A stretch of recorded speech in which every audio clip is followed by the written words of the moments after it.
voudrais savoir un petit peu comment est né ce projet, Anthony. Qu'est-ce qui t'a donné envie de parler de ce sujet? C'est un scénario qu'on m'a proposé, en fait. C'était un peu la première fois que ça m'arrivait au cinéma. J'étais content de voir un scénario arriver dans ma boîte à lettres, pour une fois. Il y avait moins de travail, c'était pas mal. Donc voilà, c'est un scénario qui a été écrit par deux jeunes scénaristes qui s'appellent Jean-Alain Laban et Steven Mitz. D'accord. Et voilà, il y a beaucoup d'aspects qui m'ont intéressé et plu dans le scénario. Notamment la question du transfuge de classe que j'avais pu un peu traiter dans un documentaire que j'avais fait ou dans mon premier film. Qui s'appelait Douche froide. Voilà, qui s'appelait Douche froide. Étant moi-même transfuge de classe, voilà, je pouvais m'identifier très facilement voilà, à ce personnage central, donc celui de Mehdi, qui est joué par Sami Outalbali. Donc le film me faisait rire aussi par rapport à tous les problèmes que rencontrait ce personnage. Et puis voilà, j'avais trouvé très bien écrit. Et après, voilà, le film n'était pas forcément dans mon univers, donc j'ai proposé aux producteurs, aux deux producteurs qui m'ont proposé le film, de prendre le scénario sous le bras et d'aller travailler voilà, de mon côté avec ma co-scénariste habituelle. Et donc on a voilà, adapté en fait le scénario, changé pas mal de choses, on travaillait un petit peu les personnages pour le ramener un peu dans mon univers habituel. Et certains personnages ont été écrits ou pensés pour les acteurs qu'on voit? Non, en général, je fais jamais ça. Ah. Et j'avoue que je trouve toujours dangereux en fait de dire ah il n'y a que cet acteur qui pourrait. Parce que s'il dit non, voilà, si il doit partir en vacances ou s'il doit faire un autre film ou si ça lui plaît pas, en fait après on est un peu bloqué et le désir est un peu bloqué. Et après quand il y a un deuxième acteur qui arrive, souvent ils le savent, on a proposé à quelqu'un d'autre, donc ils ont l'impression d'être un deuxième choix, donc ils vous le font payer un peu au tournage. Genre ah ouais, j'ai pas été désiré, tout ça. Donc voilà, et puis par ailleurs je trouve ça toujours très intéressant quand arrive l'étape du casting, d'avoir des idées un peu farfelues, un peu inattendues, voilà, qui permettent de faire bouger un peu le scénario, de se dire ah tiens, et si en fait on allait demander, je sais pas, voilà. Et là, tu as un casting de luxe, là, hein, tu as vraiment un casting incroyable, c'est des acteurs, Laurent Lafitte, Laure Calamy, tu as mixé Ramzy Bedia qui est vraiment mais dans un registre, c'est un acteur vraiment puissant. On est en train de vraiment on le connaît Ramzy, hein, vraiment, mais parce qu'on voit, il est de plus en plus dans du cinéma d'auteur, il est dans des films, il va sur des projets complètement différents. On va le voir dans Les Tourmentés, là, de Lucas Bellevaux. On a le film de Lucas Bellevaux, là aussi, dans Les Tourmentés. On est en train dans la série de Xavier Janoli. Dans la série de Xavier Janoli aussi, voilà, et tout ça. C'est vrai que tu as vraiment mixé. Il devait y avoir une ambiance. Comment c'était sur le plateau? Parce que quand on travaille une comédie, est-ce qu'en fait, j'imagine tu dois être très concentré, ultra concentré, mais comment les acteurs, comment tu fonctionnes avec les comédiens? Parce que effectivement, moi j'aime bien quand les castings sont un peu mixés, j'aime bien quand les acteurs n'ont pas joué ensemble ou très peu joué ensemble, de manière à pouvoir leur offrir à eux des rencontres un peu singulières et offrir au public aussi voilà, des couples un peu différents. Voilà, Laurent Lafitte et Letty Bouchel, ils n'ont jamais été en couple au cinéma, donc je trouve ça intéressant de proposer ça. Ramzy Bedia et Laure Calamy non plus, donc voilà, donc, quand on a ce casting, on se dit ah là c'est un peu excitant, on les a jamais vus ensemble. Ah oui, c'est une bonne idée qu'ils soient en couple, finalement ça va être quoi leur intimité, comment ils vont se parler, Ramzy et Laure Calamy, quelles caresses ils vont faire. Donc je trouve ça un peu intéressant d'avoir quelque chose d'inédit parce que voilà, on est toujours plus présent, plus excité au moment du tournage. Et après, comment je fonctionne avec eux, j'essaye de voir un peu comment ils ont l'habitude de fonctionner. Donc évidemment, ils ont tous des fonctionnements très différents. Il y a ceux qui sont très travailleurs, très scolaires, ceux qui vont l'être beaucoup moins, ceux qui aiment bien apprendre leur texte à la virgule près, ceux qui au contraire ont besoin d'improviser. Donc j'essaye un peu de m'adapter. Il y a ceux qui aiment bien faire peu de prises, ceux qui ont besoin de 15 prises pour être bons. Donc voilà, c'est une espèce d'équilibre à trouver, comme ça prend toujours plusieurs jours sur le tournage. Ceux qui ont besoin de beaucoup parler et ceux qui ont besoin qu'on les laisse un peu tranquilles.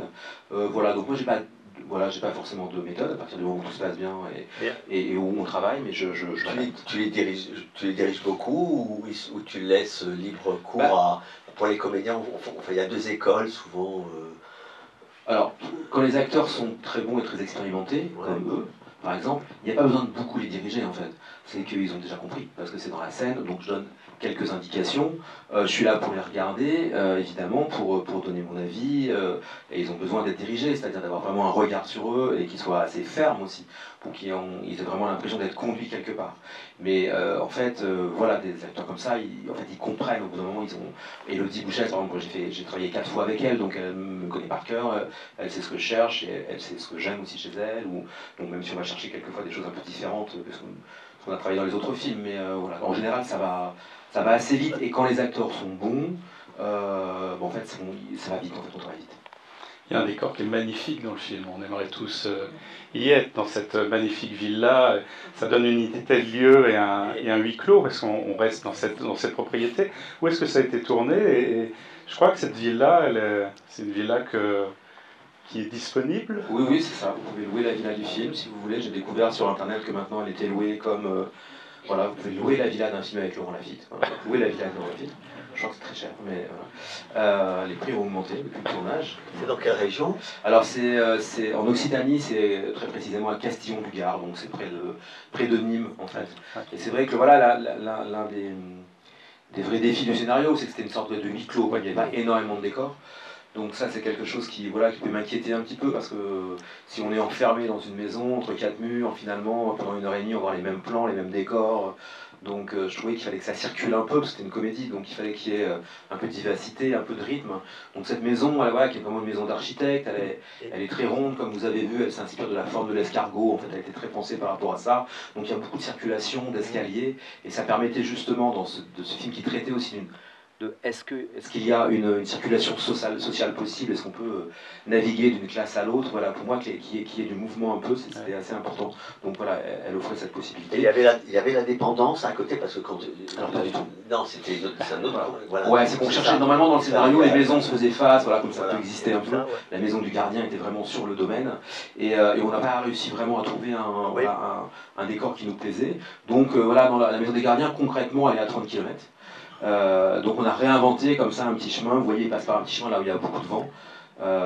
Et je trouvais ça intéressant, parce que du coup c'était un chemin en pente, et on se disait, ah oui, en fait, quand Ramzy il va à la villa, en fait c'est vraiment comme le manant qui monte au château, quoi. Il y avait un côté, voilà, le seigneur qui habite comme ça en haut de la colline, de manière à ce que tout le monde puisse voir sa belle maison, et que ceux d'en bas puissent... voilà, donc on a réinventé un peu quelque chose, ça donnait un aspect un peu conte social au film. Si on rentre dans le sujet du film, parce que dans tous tes films, il y a ce rapport comme ça le dominant-dominé, toujours un peu dans ton cinéma depuis le début. Enfin, c'est quelque chose qui t'intéresse, que ce soit d'ordre social, sexuel ou ainsi. Et je trouve que là, dans Classe moyenne, ce qui m'intéressait de savoir, c'était parce que là, tu vas vraiment à fond dans le sujet. En opposant deux systèmes de vie différents, entre ceux qui payent et ceux qui achètent, quoi, d'une manière. Pourquoi tu avais envie de faire une comédie sur ça?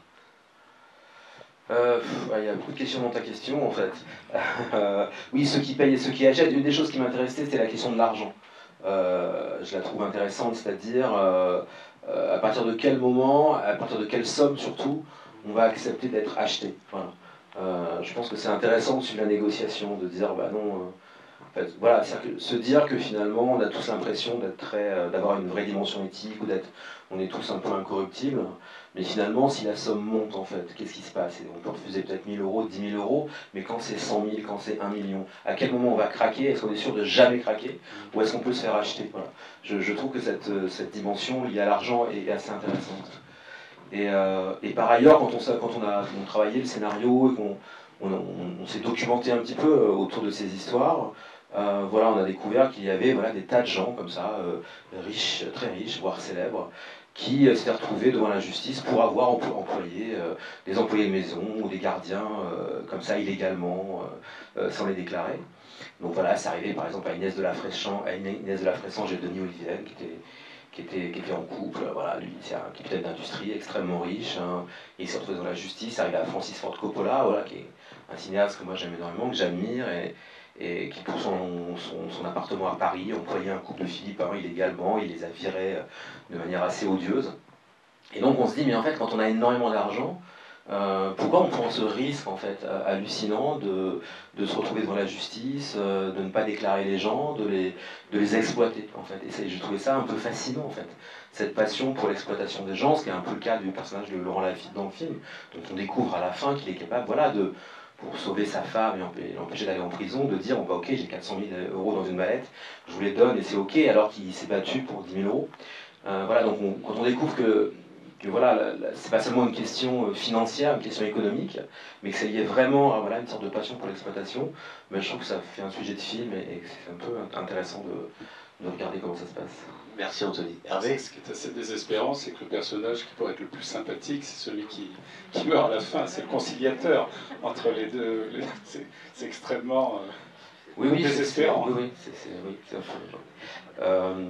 oui, c'est ce qui est aussi un peu pas là. Je pense qu'on s'attend pas à ce qui lui arrive. Je pense qu'il faut. Le but de ce film aussi, c'était de faire une comédie satirique, évidemment. Donc la satire, c'est pas n'importe quel genre de comédie. C'est une comédie un peu méchante, un peu féroce. Donc on essaye d'aller un peu loin. Voilà, pour moi, c'était aussi, ça me rappelait. Quand on travaillait, on parlait des films du Splendide, par exemple, que moi j'avais vu quand j'étais ado ou jeune homme. Voilà, Le Père Noël est une ordure, qui est un film qu'on aime tous en général, ou Les Bronzés, ce sont des films dans lesquels il y a beaucoup d'observations sociales et en même temps une grande méchanceté. Les personnages sont assez monstrueux, comme dans la comédie italienne des années 70, et c'est intéressant de voir si on peut aller très très loin, c'est-à-dire faire mourir un personnage, le sacrifier, parce que lui, voilà, Mehdi, il essaye d'être le messager du film, il dit, bah voilà, je vais faire le messager entre les deux univers. Mais quand on est messager, des fois on meurt, en fait, c'est très dangereux d'être le messager. Et voilà, l'idée c'est de voir si on pouvait aller très très loin dans le drame, et en même temps essayer de continuer à rire derrière. C'est-à-dire que dans cette scène où voilà, Mehdi meurt et que derrière ils sont tous un peu atterrés dans le salon et qui ne veulent pas appeler les gendarmes tout de suite, Ramzy continue à faire des blagues et à essayer de faire rire en fait. Donc voilà, est-ce que la comédie peut survivre un peu alors qu'on est en plein cœur du drame? C'était voilà, une question de cinéma qui moi m'intéresse. Mais en fait, dans le film, il n'y a pas vraiment de dominant et de dominé parce que... d'un point de vue économique, si. Oui, d'un point de vue économique, mais d'un point de vue moral, ils ont tous leur méchanceté. Enfin, il y a une espèce de lutte de pouvoir pendant tout le long du film, en fait. Oui, alors elle peut se comprendre plus ou moins, c'est-à-dire qu'on peut estimer que Ramzy et leur calami, ils se défendent, et ils ont le droit de se défendre en fait. Mais ils font plus que se défendre, ils partent à l'offensive quand même. Oui, tout à fait. Quand ils commencent à partir à l'offensive, ils sont... oui, après ils se rebellent, ils ont aussi le courage de se dresser. Même les deux jeunes filles, au départ on pense qu'elles sont un peu plus intègres, mais en fait elles sont... Oui, non, il y a dans les questions d'ambition et d'argent, en l'occurrence, dans le film, qui est une satire encore, je le répète, ils sont tous assez amoureux, effectivement. Et même Mehdi, qui peut être le personnage un peu propre, comme tu le disais, voilà, finalement, qu'est-ce qu'il cherche? Finalement, il cherche à obtenir son stage, en fait, donc finalement, il va dire ah, mais je vais manipuler les Azizi pour obtenir mon stage. Bon, finalement, il se fait piéger parce qu'il les trouve finalement sympathiques, et finalement, derrière, il va trahir Philippe pour défendre les Azizi, il passe un peu d'un camp à l'autre, donc tout est un peu compliqué. Enfin, il est quand même intègre par rapport aux autres. Ça dépend, on peut le voir comme ça, mais voilà, on peut dire aussi qu'il ment aux Azizi au début, il veut les manipuler, et puis après, il va retourner sa veste. Voilà, on peut aussi dire, ah, lui, il est pas tout blanc non plus, en fait. Tout gentil qu'il peut paraître parfois, c'est lui qui envoie la jeune du couple UP, je ne sais pas comment elle s'appelle, là, pour aller récupérer le carnet où il y a toutes les... Non, c'est pas lui qui l'envoie. Ah, c'est pas lui? Non, c'est elle qui prend l'initiative. Mais comment elle le sait? Que le carnet est là-bas? Oui. Tout le monde sait que le carnet est chez les Azizi. On sait que Nadine a ce carnet. Donc toute la famille est au courant. Ah oui, parce que c'est pas nécessairement qu'on puisse le savoir. Ouais, on peut le déduire en fait, c'est-à-dire que le conflit est public. Ah, oui. On voit que Garance, donc elle s'appelle Garance, elle est au courant que leur calami a essayé de noyer Elodie Bouchet dans le jacuzzi. Elle le dit à un moment. Elle dit ouais, elle a essayé de noyer ma mère dans la piscine. Il y a une violence. Voilà. Donc on sait que les informations circulent et qu'elle est au courant et qu'elle est partie prenante de ce conflit en fait. Bon, alors il est peut-être plus intègre que je ne le pensais. Ah, c'est un vrai débat. Oui, justement, je voulais savoir vos sources d'inspiration. On pensait effectivement comédie italienne des années 50-60 avec le côté très, très, très radical, enfin, qui pousse vraiment très très loin. Et je me suis demandé si Les Bonnes avait été aussi une source d'inspiration pour vous dans cette espèce de revanche qui va très très loin, quoi. Les Bonnes Déjeuner, c'est ça? Oui. Alors on n'a pas pensé aux Bonnes Déjeuner, mais on a pensé à La Cérémonie, un film oui, de Claude Chabrol. Oui, c'est ça. Et on retrouve totalement le motif des Bonnes, en fait. Voilà. Donc on a pensé beaucoup à La Cérémonie, qui n'est pas spécialement une comédie d'ailleurs. En termes de comédie, alors, qui vire un peu à la farce, on pensait à... Donc il y a une pièce de théâtre de Yasmina Reza, Le Dieu du carnage, qui a donné Carnage au cinéma avec Kate Winslet, le film de Roman Polanski, qui est comme ça un film en huis clos avec deux familles qui s'affrontent. Voilà, et ça commence de manière très très polissée comme ça, et d'un seul coup ça dégénère, et ça va très loin, ça va jusqu'à la farce, jusqu'à des scènes un peu grotesques.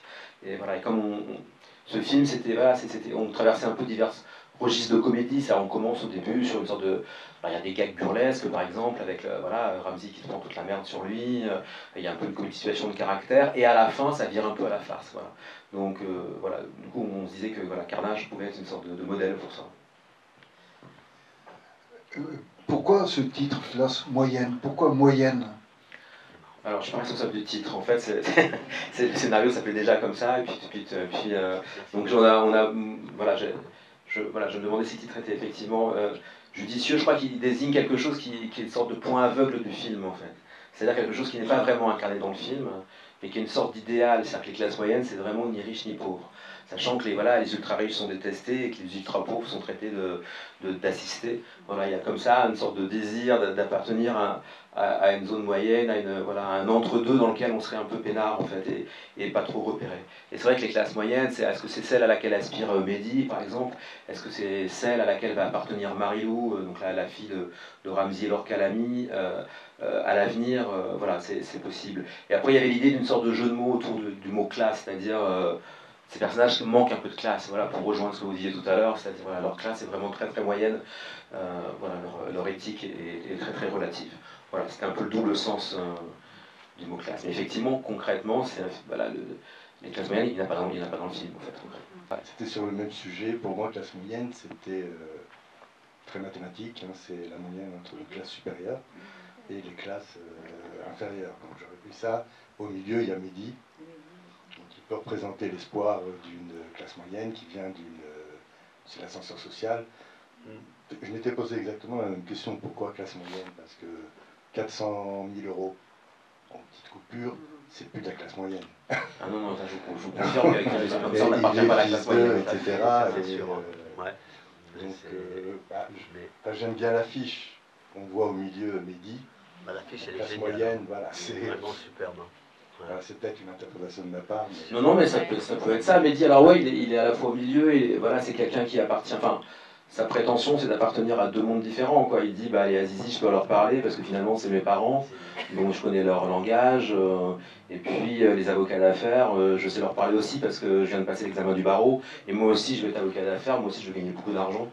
Donc il a comme ça la prétention d'appartenir à deux mondes, et de parler les deux langues, en fait, comme s'il était vraiment bilingue, socialement, et voilà, et en même temps, c'est toujours difficile, quand on appartient à deux mondes...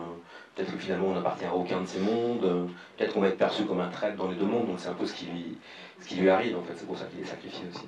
D'ailleurs, tu les situes, enfin, je ne sais pas si toi, quand tu as écrit le scénario, tu les situerais comment politiquement, les familles là, justement, cette fameuse classe moyenne?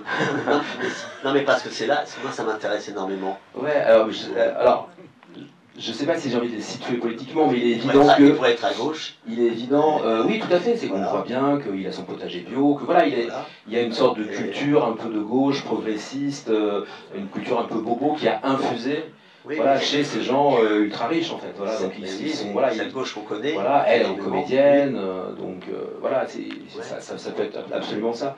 Donc voilà, mais c'est vrai que oui, pour nous il y avait... L'idée, c'était aussi d'incarner cette sorte de polarisation qu'on vit en France voilà, depuis pas mal de temps, une dizaine d'années notamment. C'est-à-dire qu'à partir du moment où voilà, on est gouverné par le centre, hein, voilà, on revient au côté moyen de la classe moyenne et au côté central finalement.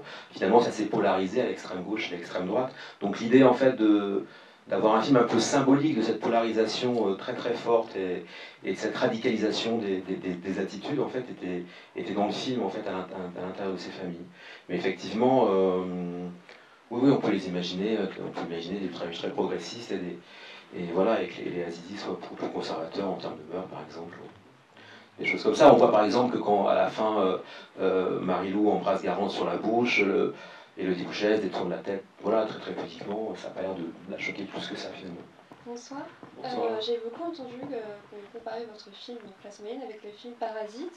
Est-ce que qu'est-ce que vous pensez de cette comparaison? Et surtout, c'est deux films qui sont très différents. Il y en a un qui est plus dramatique, alors que vous, c'est quand même une comédie. Mais c'est le même thème, donc le transfuge de classe. Qu'est-ce que vous pensez par rapport à ça? Alors Parasite fait rire aussi, non? Enfin, vous trouvez pas? Un peu, mais c'est plus... Enfin, Ouais, d'accord. Bah moi j'aime énormément Parasite, comme beaucoup de gens, je trouve que c'est vraiment un chef-d'œuvre, c'est un film qui en plus a eu un succès assez phénoménal et vraiment planétaire. C'est un film que tout le monde peut voir, en plus il est vraiment, c'est pas vraiment spécialement un film pour cinéphile ou un film pour un télo, c'est vraiment, donc c'est vraiment un modèle parfait. Après voilà, on n'a pas pensé à Parasite quand on l'a écrit, je vous disais on pensait plus au Splendide ou des choses comme ça, mais je pense qu'on parle de Parasite parce que c'est aussi en huis clos, voilà, il y a cette maison qui est assez centrale, qui fait quand même un petit théâtre, et aussi un film qui évolue vers la farce, où d'un seul coup, voilà, ça va être extrêmement grotesque à la fin, grotesque au sens positif, hein, pas négatif. Donc je pense, voilà, plus les classes sociales, ça fait beaucoup d'éléments qui fait que forcément, peut-être que la comparaison revient. Après, à titre personnel, je ne serais pas comparer mon film à un chef-d'œuvre comme Parasite, évidemment. Je voulais juste savoir combien de temps vous avez pris le tournage de ce film, pour avoir une idée du temps qui est nécessaire. Ok. Bah en fait, on a tourné très rapidement, parce que quand on a des acteurs un peu connus, le problème c'est qu'ils tournent beaucoup. Donc à réussir à réunir les 4 là, principaux sur plusieurs semaines, c'est très compliqué. Donc on a tourné en 5 semaines concrètement, donc c'est 25 jours de tournage. Ce qui est très court, hein. En général un film c'est plutôt 35-40. Donc là comme on tournait quand même dans les mêmes décors, dans la maison, dans la villa principalement, ça permet de gagner un peu de temps parce qu'on connaît déjà les lieux, donc on sait à peu près comment on peut filmer, on peut préparer la veille pour le lendemain, voilà, il y a toujours un peu l'éclairage est déjà un peu prêt, on a nos repères, donc c'est ce qui permet d'aller un peu vite, mais c'est un temps très court, voilà, ça veut dire que vous filmez 3 ou 4 séquences par jour, voilà, en gros pour vous donner une idée. Donc voilà, il faut aller vite, on fait peu de prises par exemple, donc ça c'est quelque chose que les acteurs doivent accepter, mais voilà, c'est pour ça qu'il faut que les acteurs soient très bons aussi, parce que voilà, ça qu'au bout de 3-4 prises en fait, voilà, il faut avancer quoi. Donc mais c'est aussi c'est une des difficultés du cinéma, mais aussi c'est pour ça que le cinéma est assez génial, c'est qu'en fait il faut, voilà, une scène que vous avez peut-être mis 3 mois à écrire, en 1h30 vous devez la tourner, en 1h30 c'est fini. Voilà, même s'il pleut, même si vous n'êtes pas en forme, même si l'acteur a du mal avec son texte. Voilà, on dit toujours que c'est au théâtre qu'on peut, enfin au théâtre on ne peut pas répéter les choses, et au cinéma on peut les répéter, mais en fait c'est pas très vrai, quoi, parce que voilà, si 1h30 plus tard la scène est finie et l'acteur ne peut pas la rejouer, quoi, donc elle est dans la boîte, elle est enregistrée.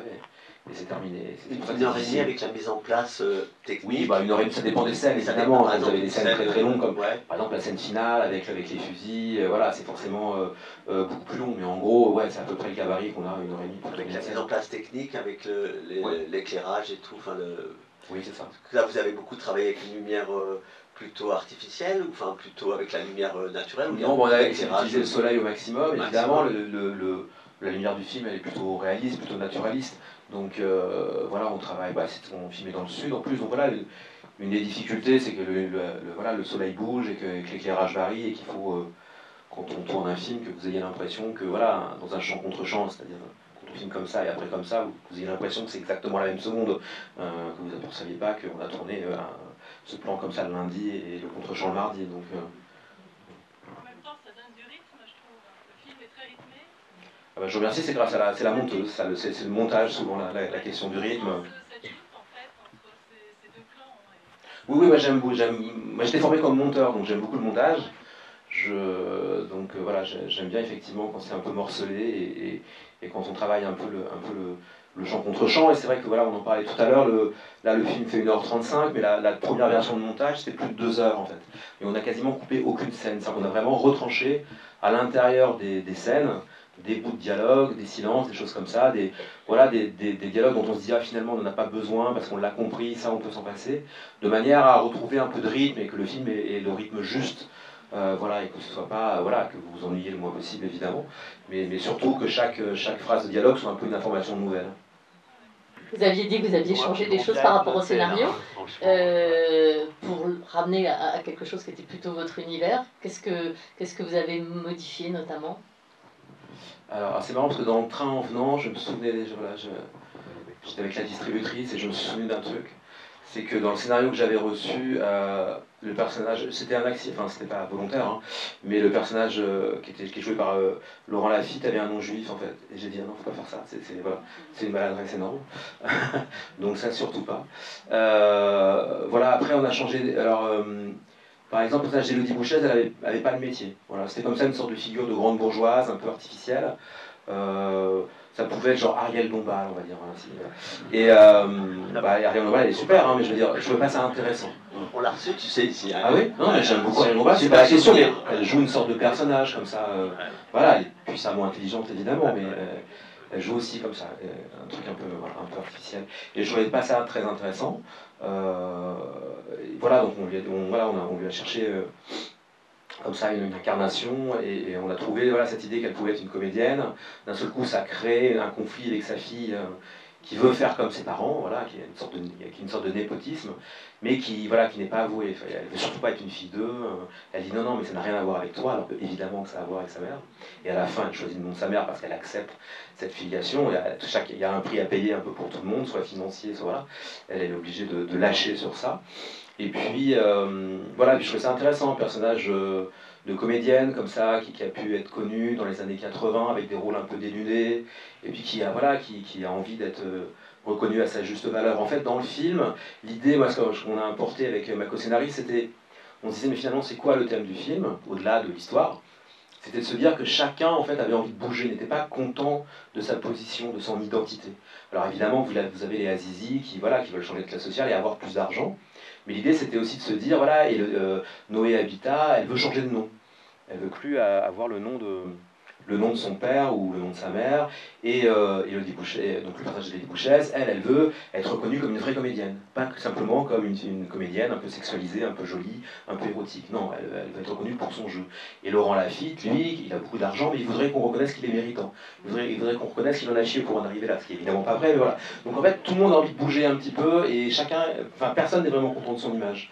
Et voilà, je trouvais que c'était intéressant et que ça racontait un peu quelque chose du monde d'aujourd'hui, où en fait, même quand on est ultra possédant, ultra puissant, on a besoin de raconter que non, mais vous savez quand même, j'ai une maladie, ou voilà, c'est vraiment, je sais pas quoi, c'est voilà, le mec qui fait la matinale sur France Inter qui va dire non, mais vous savez, je suis bipolaire en fait, donc c'est dur pour moi, voilà, alors que voilà, il est roi des médias, voilà. Et il y a un passage où tout le monde est un peu obligé de dire ça aujourd'hui en fait. Donc, je trouvais que ça racontait un peu l'époque.